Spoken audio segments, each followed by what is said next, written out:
This weekend, President Biden is getting a little R&R at the beach in Delaware, but back at 1600 Pennsylvania Avenue, it's almost like a game of dodgeball in the White House briefing room.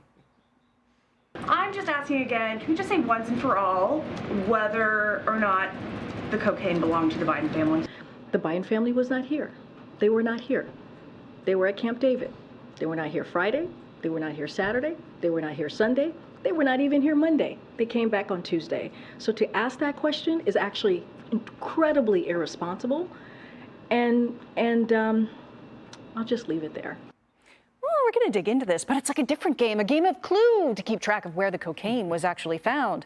First, initial reports were that it was the library, then to the West Wing, then one floor down right next to, outside of, the Situation Room. So what is with all of the dodging? I've been in the Situation Room. There are cameras everywhere.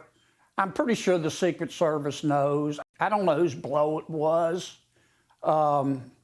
If I probably shouldn't say this, but if my record was as bad as this White House's record, I'd probably give my staff blow too. I'm only kidding. It's never the crime, it's the cover-up. The White House could have handled this real simply by saying, hey, the Secret Service found some cocaine in the Situation Room. We don't know how it got in here, but by God, we're going to find out. We're either going to fire them and or prosecute them. Oh, but the mystery continues. But Tom, your thoughts. Can you solve this mystery for us? Is it behind door number 3? Well, I mean, are we supposed to pretend that it's a mystery? Isn't it definitely Hunter's cocaine? I mean, Hunter Biden is the one. We've seen all the videos. It seems like he's been doing coke for years and years. Now, he said, oh, I'm not doing coke anymore, but does anyone believe him? I don't. He seems to be the obvious culprit to me. They're all pretending like, oh, yeah, we have to get to the bottom of this. I think they've already gotten to the bottom of it. Now, I don't know if it's Hunter, but I think they know who it is. Hey, maybe it's Joe. The guy doesn't need a pick-me-up in the afternoon. He's not the most spry fellow. If anybody could use a little bit of a stimulant to get him through the day, it's Joe Biden. Before we get too far down, something I found fascinating about all of this is the exchange with Jean-Pierre at the White House, where she talks about where the family has been. Take a listen. They were not here Friday. They were not here Saturday. They were not here Sunday. They were not even here Monday. They came back on Tuesday. So to ask that question is actually... Now, let's take a look at the timeline. In reality, the timeline shows that Biden spoke in the Roosevelt Room on Friday. Spoke in the Roosevelt Room. That is on the property, in case you didn't know. And then the Bidens departed for Camp David after that, 6:34 p.m. Very specific timeline, I might add. So in reality, apparently members of the family were, in fact, there on site. Lisa, I just want to get your reaction to perhaps that specific encounter, but also more broadly. Yeah, see, that's what bothers me. I actually don't care about the cocaine. Like, I don't care that someone brought cocaine to the White House.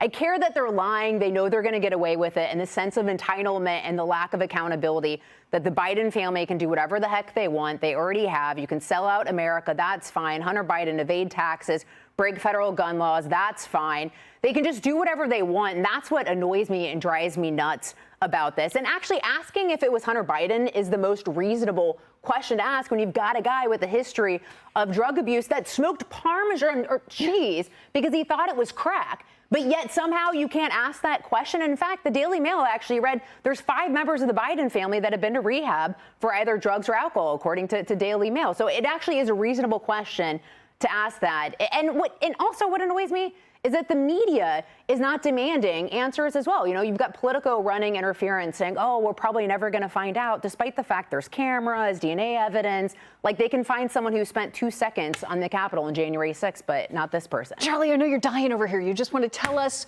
what you think, what the solution to this is. You've got an idea who? No, I have no clue who. When the best defense you have is, oh no, I'm straight crack. I only do crack. Yeah. When that's your excuse, it's probably not a very good excuse. It's probably not. You should not use that in the future? Is that what you're saying? Okay. But it is amazing how indignant the press office gets by questions about this. How do you not ask questions about this? And of course, this comes after the same press spent 6 years tracking down a videotape, a fictional videotape of their fantasies of hookers urinating on a bed in a Moscow hotel room. So so the idea that asking any questions about this is irresponsible or reckless is absurd. Yeah, I think you've narrowed in on something. Kareem Jean-Pierre, when it comes to actually talking about or answering questions specifically related to scandals, related to questions regarding scandals, on scandal-related questions, 86% of the questions pertain to classified documents, 14% questions pertain to corruption allegations, 2% correctly answered. So you only get an answer, and maybe that's part of the job. You know, does this mean the dodging of questions? Is that what we can expect from the big podiums of the White House nowadays? Tom? Yeah, I almost expected Jean-Pierre to kind of trip herself up because she was getting into all the details. They were not here. They weren't here on Friday. They weren't here on Saturday. They came back Monday to pick up their cocaine, and that's when, oh, I'm sorry, I didn't mean to say that. Suddenly she was all about details. Yeah, exactly. But at the heart of this, it actually is dangerous for America, not the cocaine, but the lack of accountability. And you've got an administration that is just wielding the government against his opponents and his enemies. And because there's no accountability, they droned an aid worker and told us it was an ISIS bomber. I mean, these people do whatever the heck they want. And they get away with it, and it's disgusting, and it's destroying the country. We do actually have a montage, just sort of examples about how the dodging goes. Take a look. All I can say is what the president said yesterday. I would refer to his comments. I would refer you to the White House counsel office. I'm going to leave it there. I just commented. We're moving on. First, let me just say I'm just not going to get into hypotheticals. He does indeed take classified documents seriously. I'm just not going to go beyond that. Just not going to comment from here. So I'm not going to comment on that. Now, the Secret Service has, at this point in time, said it's unclear if the culprit would ever be found. We still wait. Yeah, isn't that interesting? No, and of course, the excuse that she keeps using is the Hatch Act, which, of course, is supposed to protect American taxpayers from having to pay for people like her from politicking. It's not a catch-all protection so that you don't have to answer basic questions. I mean, we pay her salary.